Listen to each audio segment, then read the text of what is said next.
మరి మన లక్ష్మమ్మ గారు ఉన్నప్పుడు ఎవరితో ఒకరికి ఎప్పుడో ఒకసారి ఏదో ఒక సాయం చేసే ఉండాలి. మరి ఆ సాయం పొందిన వాళ్ళందరూ కూడా తన బంధుమిత్రులు, బస్సువాసులు,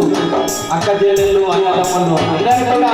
మరి ఆ తల్లిని ఏ విధంగా గుర్తు చేస్తున్నారంటే అమ్మా ఈరోజు ఎంతో మేలు చేసిన చూపము నీవు, ఎంతో మేలు చేసిన చూపము నీవు, ఎంతో మేలు చేసిన చూపము నీవు, ఎంతో మేలు చేసిన చూపము నీవు, నీ చిరునవ్వు